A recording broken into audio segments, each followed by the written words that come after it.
Last week, Germany's centre-right CDU-CSU and centre-left SPD parties struck a coalition deal, publishing their agreement entitled Responsibility for Germany. This was the culmination of rapid coalition talks, taking just 45 days, where German coalition talks usually take months, made especially urgent due to the US's pro-Russia pivot and Trump's tariffs on the EU. But while it got a lukewarm reception in Germany, the coalition deal was praised internationally. The Economist called it blandly reassuring, while France's Le Monde newspaper called it a clever composition combining the priorities and demands of each party.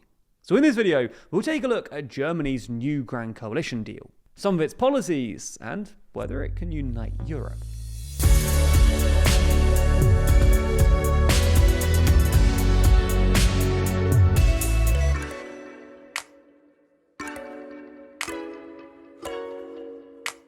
Never miss a major news story by listening to the Daily Briefing, TLDR's daily rundown of everything you need to know. Listen along in your favourite podcast app or by clicking the link in the description. So before we get into it, let's recap the 2025 federal election. In February, Germany's election was won by the centre-right Christian Democratic Union, or CDU, and its affiliated Bavarian party, the CSU, with 28.5% of the vote. The hard-right Alternative for Deutschland, or AfD, came in second, with 20.8%, double their vote share from the 2021 election, while the centre-left Social Democratic Party, or SPD, finished in third with 16.4%, their worst result at a federal election since 1887. Speaking after the election, CDU leader Friedrich Merz, who will be sworn in as Germany's next chancellor likely in early May, acknowledged that the world will not wait for long coalition talks, so aimed to get a deal as quickly as possible with the SPD. Around the same time, concerns were rising in Europe about the continent's relationship with the US, given Trump's phone call with Putin in mid-February and JD Vance's disparaging comments on European democracy at the Munich Security Conference. Indeed, just a week after the German election, the US suspended all military aid to Ukraine, which it's since resumed. Then last week, just 45 days after the election, the CDU-CSU and SPD announced that they'd struck a deal, forming a centrist coalition known in German politics as a Grand Coalition. Now, Germany has had several CDU-SPD coalitions before, notably under its longtime Chancellor Angela Merkel, and it was actually Merz's preferred arrangement because two-party coalitions are generally viewed as more stable than three-party ones, and because despite the AfD beating the SPD into second place at the election, the SPD's pro-European centre-left programme was deemed more workable than the AfD's anti-EU, Russia-friendly one. Anyway, on the 9th of April, Germany's new government published its coalition agreement and also announced which ministries each party would control, with the CDU taking the chancellorship plus 6 ministries, the CSU taking 3, and the SPD taking 7. But before we look at the details, we should quickly cover the reaction within Germany, where the deal wasn't especially well received. The co-leader of Germany's leftist populist Die Linke party argued that it ignores problems like high rents, soaring prices, social fracture, and the destruction of the planet, calling the new agreement a coalition of ignorance and hopelessness, while the AfD claimed that the CDU had lied to voters, and that their new agreement bears the hallmarks of the election loser, the SPD.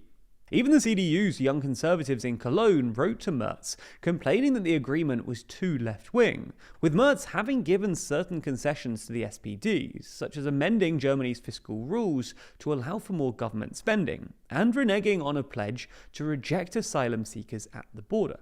But elsewhere in Europe, the deal was praised for several reasons, including the coalition's plans to boost the German economy, which will also help Europe, its emphasis on stability, and its pro-EU agenda.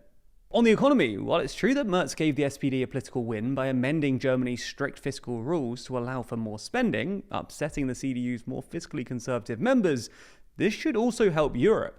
The change, exempting defence spending above 1% of GDP from Germany's strict borrowing limit, will boost Germany's manufacturing sector, particularly its arms companies, which could export more military equipment to the rest of the EU, and help it to build strategic autonomy, i.e. self-reliance.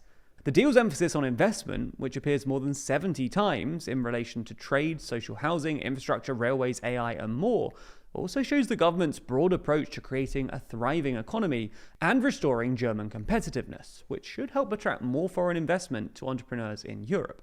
In fact, this is already starting to happen, but largely as a byproduct to Trump.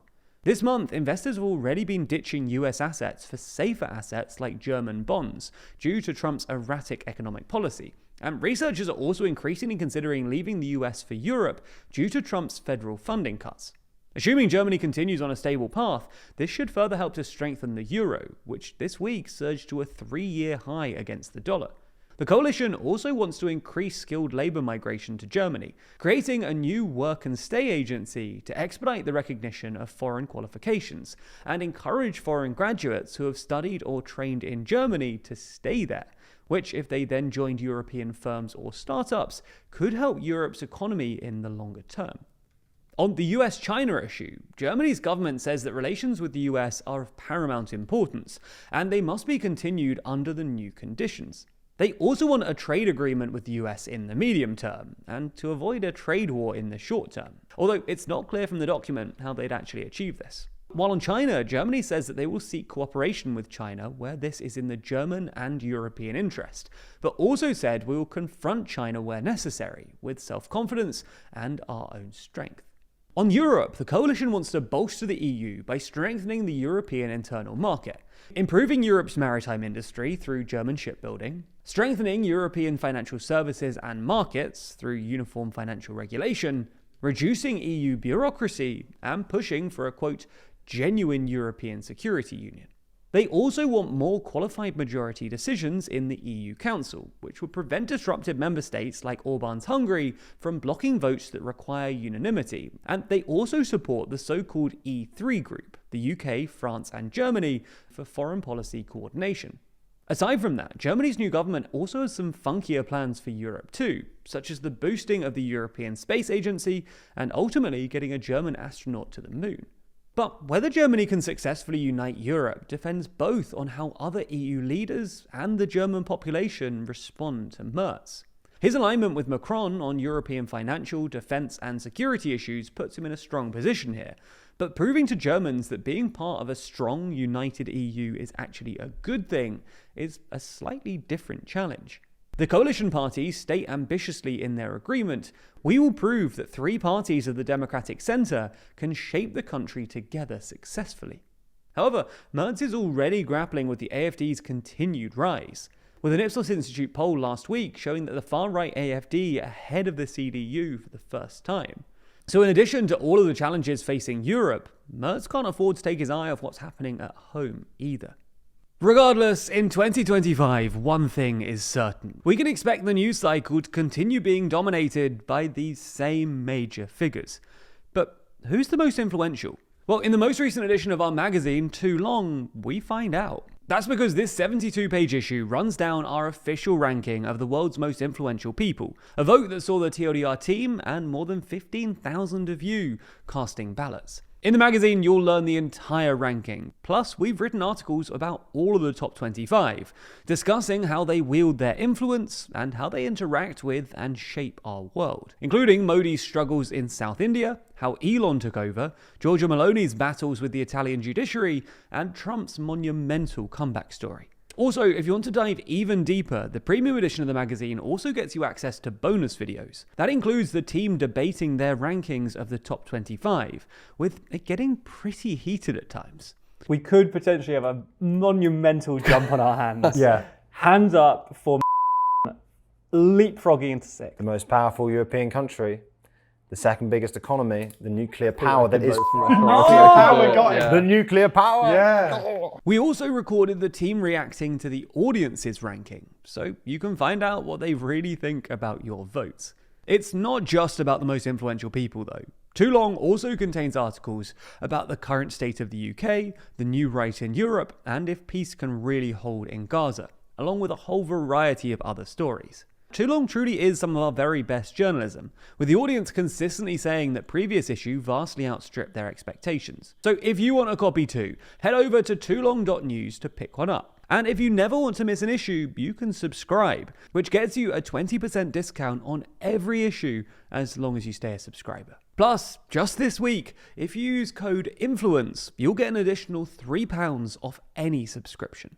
Too Long helps to fund our journalism year round and allows us to keep our YouTube videos free. So we really do appreciate your support.